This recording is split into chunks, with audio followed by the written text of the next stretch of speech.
What's going on, everyone? Happy Thanksgiving. Happy Turkey Day. Coming to you a little bit earlier this week because of the Thursday games for Thanksgiving. And we have a lot to go over. We got playoffs we got to talk about. Last week's picks, our lits and shits of the weeks. But before we get started, just want to say I'm thankful for football, thankful for this league, for fantasy football, for the Ravens, obviously, with the way they've been playing. But just, having friends, close friends that I get to enjoy a fantasy season with.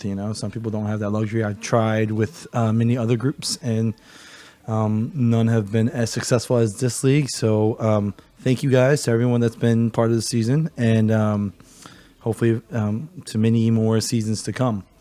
So to start today's weeks off, the MVP's picks of the week, I want to start off in light of Thanksgiving. You know what? Before we even start, here we go, right here. SAK, everyone here attends or have at one point attended SAK, and this year they are going back to the Fellowship Bowl, the Turkey Bowl that's held every year. I don't know if you guys were aware, but we've had a team going in for quite some time, but due to leadership issues and priests and church leaderships that kind of weren't agreeing with the idea of football, it was on hiatus for a while. I and some others like GT have played for different teams because we thoroughly enjoyed it. But this year we have another team rostered. Hooney will be our quarterback. GT and I will be helping coach. James will be playing. So if you guys have nothing to do on Saturday after Thanksgiving, come swing by. It's going to be at Troy Turf Park in Elkridge, Maryland. So it's actually right in the backyard of my house. But yeah, come support your church, your teammates, your friends. But yeah, let's get into it. So like I said, to start the week, I'm gonna start with a where is it here? Right. In light of Thanksgiving, we're going to start with what each team in our league is thankful for, just with the way the season has gone. So I've put, and you guys will see it when I email the picks as well, because I've written it all out here. But just a statement, simple statement of what each team is thankful for. So let's get into it. I went from current first place all the way to the last place. So stay calm and carry on. Thankful for DJ Chark Jr., the best free agency pickup probably this season. Just absolutely destroying it. Another one's thankful for Le'Veon Bell for his easy rest of the season schedule and that he doesn't fumble the ball like his other running back. There can be Lamarco. Thankful for Lamar Jackson, obviously, MVP. Mother freaking honksters are thankful for Jite for dropping up the runner-up to the MVP. Blessed is thankful for Michael Thomas, the number one fantasy wide receiver thus far in the season, probably throughout the remainder of the season, just a monster. One and only is thankful for Christian McCaffrey. And I mean, Christian McCaffrey. Need I say more? Rolling with Mahomes, thankful for Daniel Jones because he has all of his targets. And Tate, Ingram, Barkley. Beat your kids, thankful for Cleveland running backs. To the point where he even held one for 10 weeks while this guy was inactive. So he loves them. Defense, thankful for defense. I mean, his defense, New England, scored more points than everyone else on his team except for his quarterback, Deshaun Watson. Right? Rookie of the Year is thankful for James for the trade of the year. Jigabama is thankful for David Yu for him being the worst, for David being the worst team in the league, so that JB doesn't have to get the trophy engraved again. And of course, Foles Gold is thankful for Topher, me, for giving him the only good thing on his team in Derrick Henry. All right, so happy Thanksgiving. Let's get into our picks, or actually, let's get into the recaps first. So last week I went 4-2. That gives my overall standing at 9-3 since I started only at week 11. Congrats to Hooney to join Cheetah in clinching the playoffs. Really wanted to go 5-1 again this week, but Chris Song just letting me down yet again. But I'll be rooting for him because if he does sneak in, and he can, and a lot needs to happen, but he can. I would much rather have easier competition in the playoffs than harder competition. So go, Chris. Let's see. For the two that I didn't get right, which again was Chris letting me down, but Paul having a really really big game last week, and then of course my matchup with Jite, which let me just say how close we were. All right. If Lamar Jackson scoops up that botch snap, runs it all the way down, trips, falls, gets up, and extends that football over that goal line and gives his 6th touchdown, I would have beat you. I lost by less than 6 points, and that would have been it. But again, like I said at Kako, I can't be too upset with this loss. I mean, Lamar Jackson is just balling out, and luckily I'm a Ravens fan because last week would have sucked then. All right, cool. So those are our playoff scenarios. I'll go over a little bit of them as we go through some of the matchups. We got me, Paul, Chongo at 7-5, Juan and James at 6-6. Really trying to squeeze into that last 6th spot, and then beat your kids, Chris and Scott, who are at 5-7, who are technically not eliminated, but like I said, they need a lot of things to go their way. So before we go into picks, let's go with the oh shits of the week. First one I have is Dak Prescott, 7.98 points. Obviously the weather had a lot to do with this. I mean, I don't know if you guys saw the game, but even the cameras were just icicles just forming with the water condensation that was there. And those are things that we kind of have to look out for, especially now that it's becoming December, it's becoming January. We have to look at weather reports and make adjustments as we do. But, Gita didn't drop Russell Wilson for a 7.98 performance from Dak, that's for sure. So, Dak Prescott, share of the week. And on the same team for David Yu, Amari Cooper. And I don't know if you heard his reasons, but he justified his night by almost catching a pass, but still caught 0 pass. So, piss poor performance, shit of the week. Honorable mentions go to Vance McDonald with 0.85 points. I once traded someone to get Zach Ertz because the owner picked up Vance McDonald, and I told him, hey, he's going to have a solid year.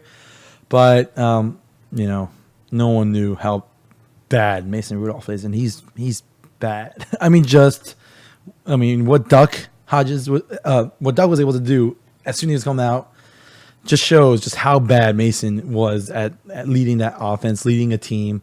He's benched this week. We'll see how Hodges do. How do you say his name?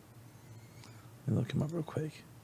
Devlin Hodges. Sorry, Devlin Hodges. So, but still 0.85. That sucks.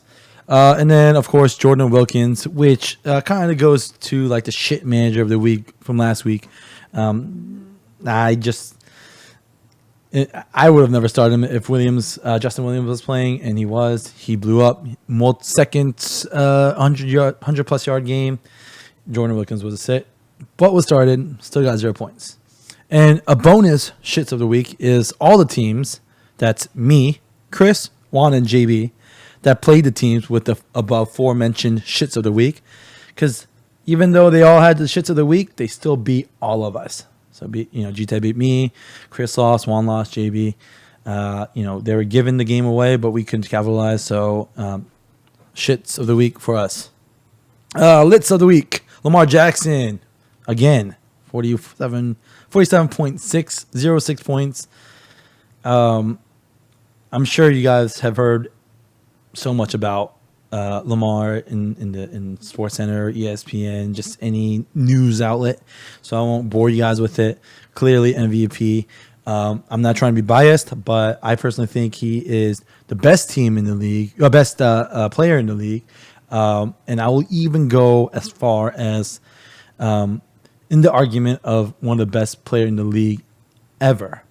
And there's a lot of conversation about this, but let's just go ahead, let it play out. We don't really need to delve into it, but here's a fact that you guys might not have heard, but most games with 30 plus fantasy points by a QB in a season all time. Number one, Lamar Jackson this year with 6 games with over 30 points.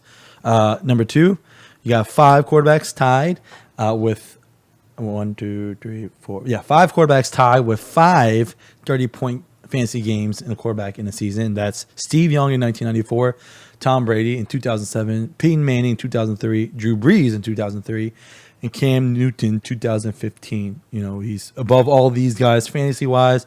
I'm sure with records you've seen other greats, him being compared to all the greats. So I'll let you guys decide for yourself where he stands in that totem pole of greats and is he a fad, whatever. But I'm just glad he's on my team. Second of the week, Leonard Fournette. Man, Leonard Fournette just balling out.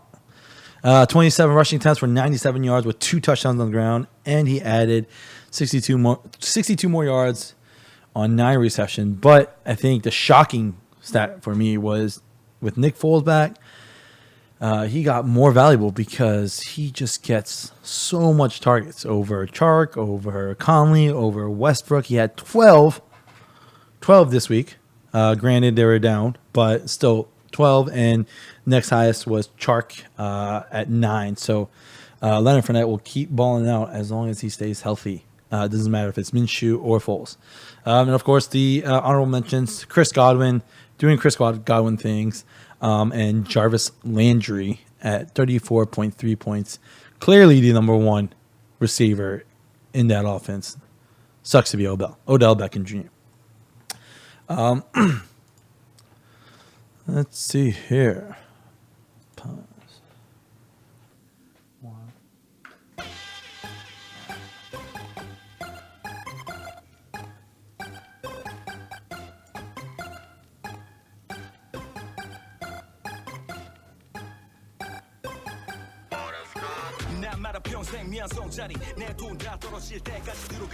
All right, let's get into the matchups. We'll start off with. What will we start off with?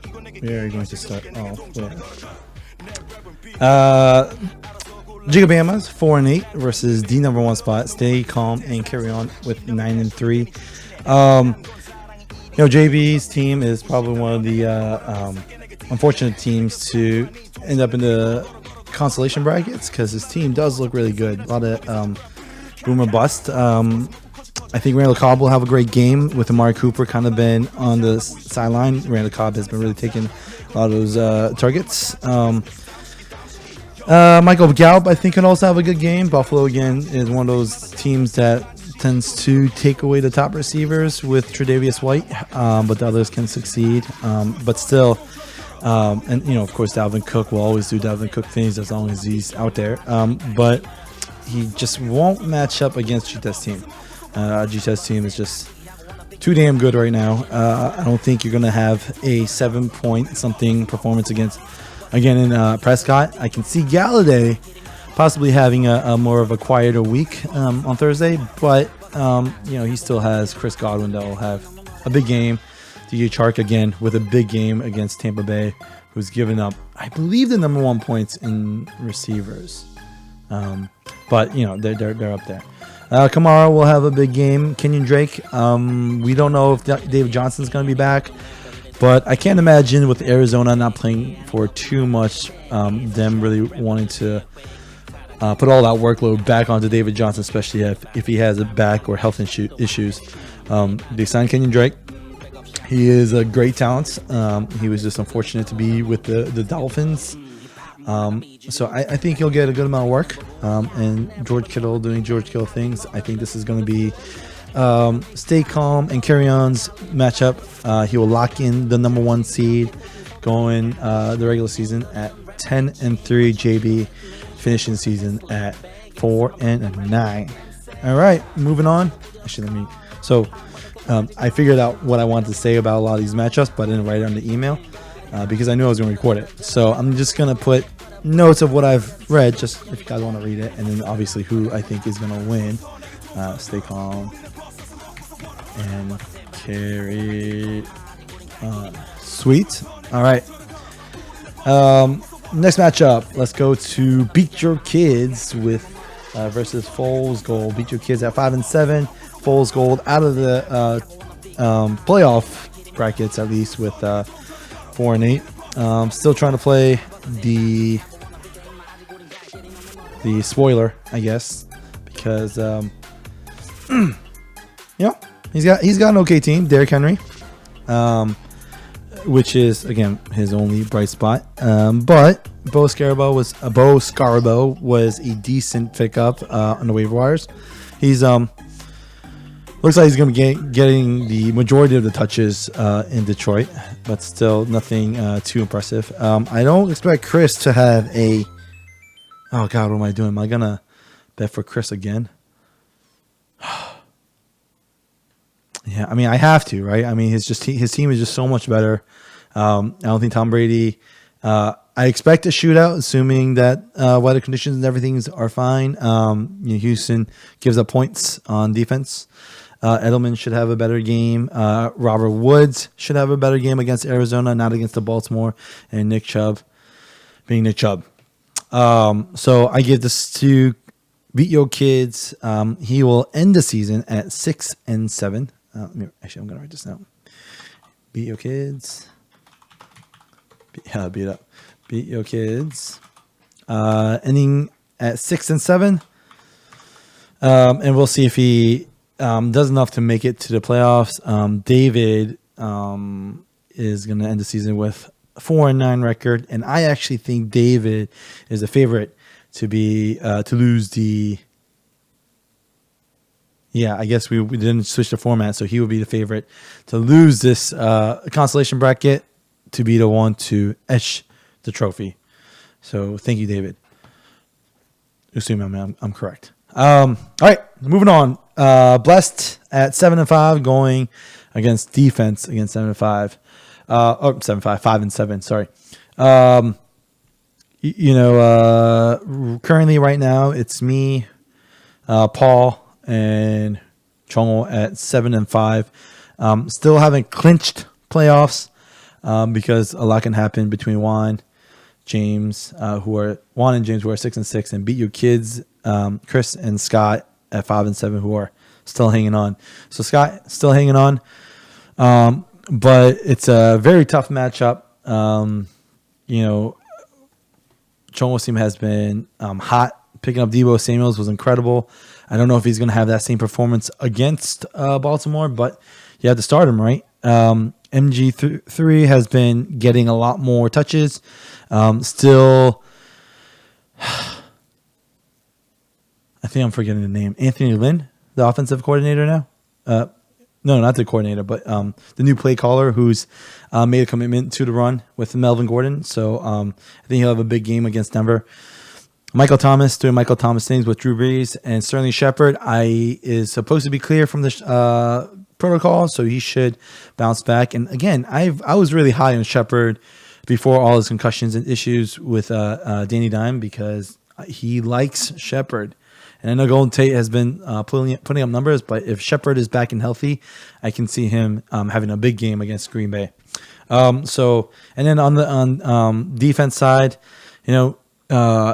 you just look down at the roster of Scott's team, and you have Deshaun Watson, who I know had a MVP caliber season. So he's super safe. Calvin Ridley, especially with Mohamed Sanu now gone and going against New Orleans, I think he's going to have a decent game with a lot of like garbage time, a lot of catch-up air yards that he'll see. But everyone else is very big question marks. Hunter Renfrow, I believe, is out. They're even talking about putting him in on the IR. So he needs to find someone for the flex. But who is he going to put in? Jimmy Smith-Schuster, we don't know if he's going to play. Auden Tate wouldn't be a bad start. I guess that would be his best bet because Kalen Ballage, Ty Johnson, those guys are drop candidates. David Scott clearly is out of the playoffs, and it seems to me he believes that he's not going to need to shore up his roster to avoid that last place. Maybe that's David U's spot. So good year, Scott. There's next year from someone who was always competing for first 3 years. He's come quite a far his ways to the bottom of the league. So winner. Blessed, finishing the season out at 8-5. Let me write this in. Blessed. Oh my gosh, there goes my music too. Okay.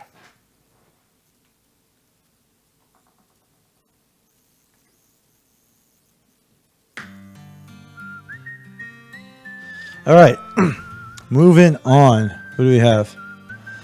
Let's go with Rolling with My Homies versus Rookie of the Year, the second David matchup.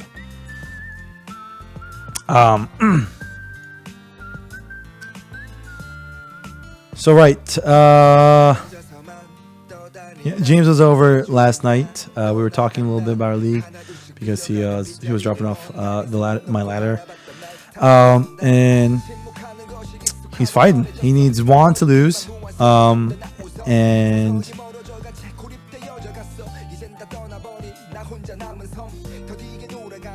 well, actually, yeah. If Juan loses, see, I'm so bad at figuring out these playoff situations. I think if Juan loses and he wins, he'll get in, assuming everyone else, me, Paul, Uni, everyone else wins. But I guess there could be a situation where if I lose, Paul loses, or Chong loses, and James wins, he could still sneak in with a one victory because of if he gets the highest points for, which sitting at 1,548, it'll be rough. I think he would need. His best bet would be having Chongol lose bad by not scoring a lot of points. Maybe he can overthrow.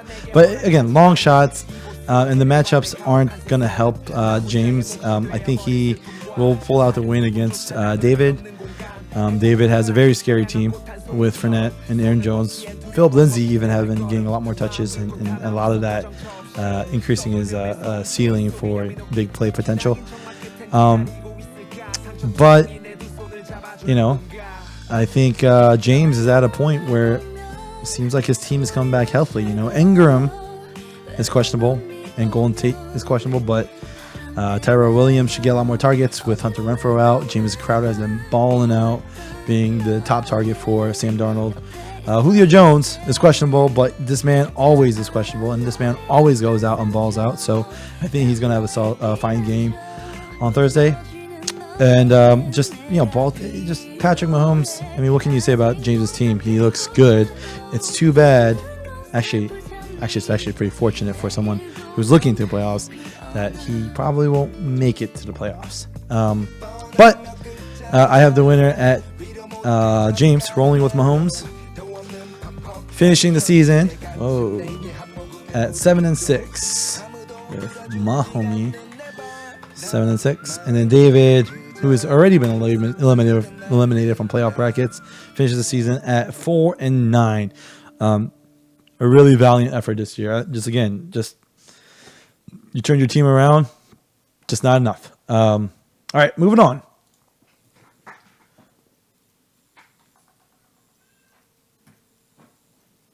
All right, we got another one at 8-4 versus Juan and Only at 6-6. This is a big matchup in the sense for for James, for Chris, for Scott, all these people that are seeing hoping that Juan falls to Huni, and I think it's a possibility. Look at the projected points. We got 145.76 to 149.53. Again, it's Yahoo projections, so we can't really take it with too much. We gotta take it with a grain of salt.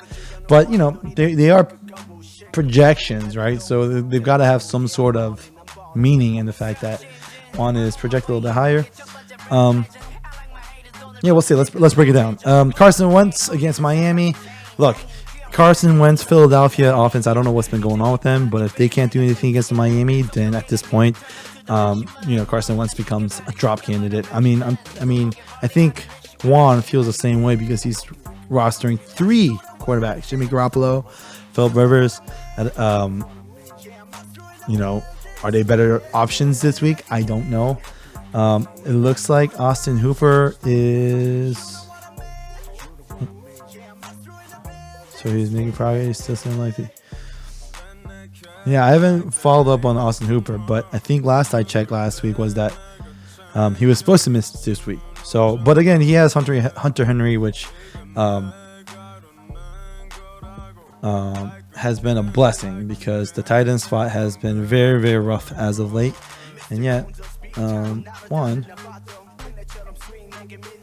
has a solid backup in Hunter Henry. Actually, in the thankful statements, I was gonna say Juan was going to be thankful for his tight ends because Austin Hooper balled out before he got hurt. And the fact that he had Hunter Henry to replace him, it was awesome, right? But you can't not give it to Christian McCaffrey, right? Christian McCaffrey, speaking of which, going against Washington Redskins, projected to score 29.58. And that seems kind of low to me even. I mean, those are numbers that he's been putting up year in, year out against Washington. Man, I could see 35, even 40 points. And with that performance, I think he does win against Huni. I know I don't want to follow the projected points, but again, you just can't go, you can't go against Christian McCaffrey. I think Mike Evans will have a big game. Adam Thielen is supposed to be back, so he should have his targets back. I mean, Stephon Diggs will be in that. Is he going to show up category? As far as Huni goes, Huni has a very solid team all the way around. It's what I said weeks before. He has a very complete team. Just every player on his starting roster can perform and most likely will perform.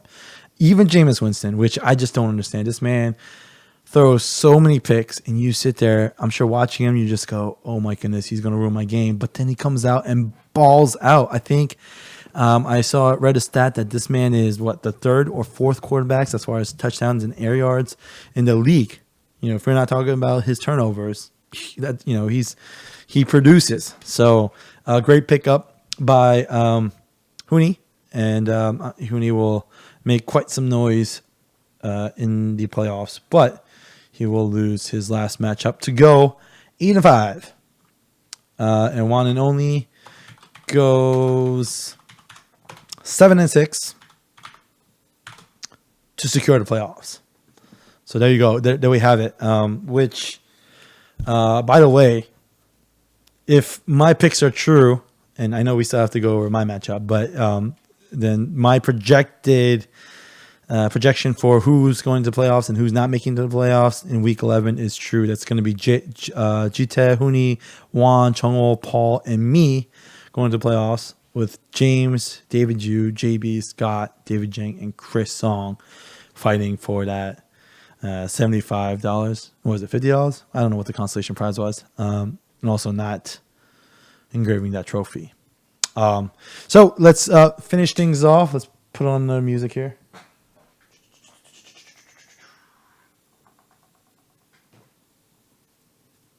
Let's do this one. I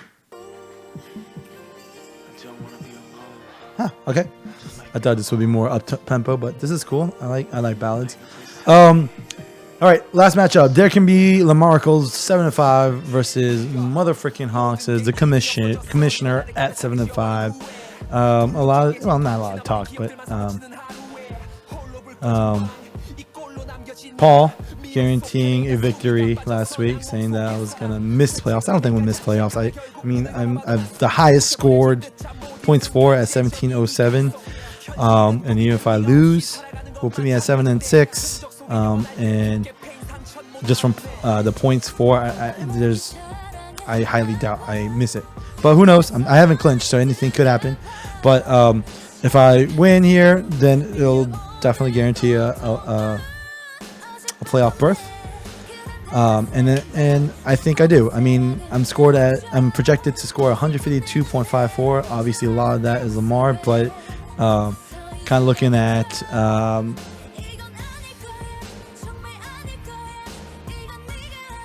kind of looking at like Cooney's team. Just a lot of players that I feel like consistently can perform. Devontae Parker, Tyreek Hill coming back from the hamstring, and the bye, Ezekiel Elliott against Buffalo. Tough matchup because they are a very strong run defense, but it's still Ezekiel Elliott. It's still Ezekiel Elliott on Thanksgiving after piss poor performance. Jason Garrett on the hot seat. I think he'll blow up. Joe Mixon. Doesn't matter how well or how shitty they do, they will keep feeding him the ball because they realize he is their guy. He's the most talented player on that offense, and they've realized that. Probably too late, but they've been feeding him, giving him a lot of targets against the New York Jets. I like that. Darren Waller hasn't really showed up, but Kansas City with Hunter Renfrow out could do big things. And Lamar Jackson, of course, right? Who projected at 28.95 again. I wouldn't be surprised if it's 40. How do you stop this guy?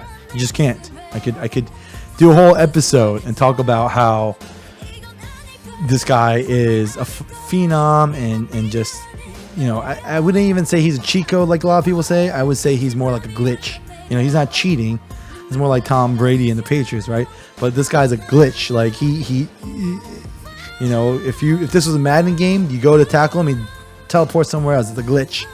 It's something that shouldn't happen, but it's happening, right? Not in a malicious, going against the rule kind of way. And then on the other side with Paul, oh, look, it's an MVP matchup, I guess, with Lamar Jackson and Russell Wilson. But Russell Wilson going against Minnesota, I don't really like that. He'll still obviously have a solid game, but nothing like Lamar Jackson. Jarvis Landry, the number one, will have a big game against Pittsburgh. I believe that. And Allen Robinson. Allen Robinson. You know what? I just don't have a confidence with him going against Darius Slay. And I know Darius Slay has been torched by a couple people in this year, but with Mitch Trubisky on the center, him throwing the ball, I don't like it. Keenan Allen, I think will have a great game. Austin Eckler. I think depends upon a lot with the game script. If they take a lead, I can see it being a Melvin Gordon 3 game. But if they come back and Denver keeps it close, Austin Eckler has always been relevant in the PPR world and just his third down back abilities. Devontae Freeman, we'll see how he holds up. Jake Hollister, you know what? I actually think Jake Hollister will have a surprising game. I think he'll have a big game. He's been utilized with Russell Wilson before. And even if the fantasy points haven't shown it, it's just like one bad drops or penalties that holds them back from these touchdowns. So I expect a very big game. And DeAndre Hopkins obviously having big games, but still just overwhelmed by my team. So I have me winning ending the season at 8-5 with motherfucking Honksters ending the season at 7-6, squeezing into the playoffs. So that is that. I now have to go upstairs and help my wife bake a pecan pie for Thanksgiving. Happy Thanksgiving, everyone. Enjoy your food. Enjoy football. Enjoy your time with family. Please say thank you to all those that you're thankful for, family, friends, loved ones, kids, healthy kids. And I will see you guys well, a lot of you guys on Saturday. But if not, I'll see you guys later.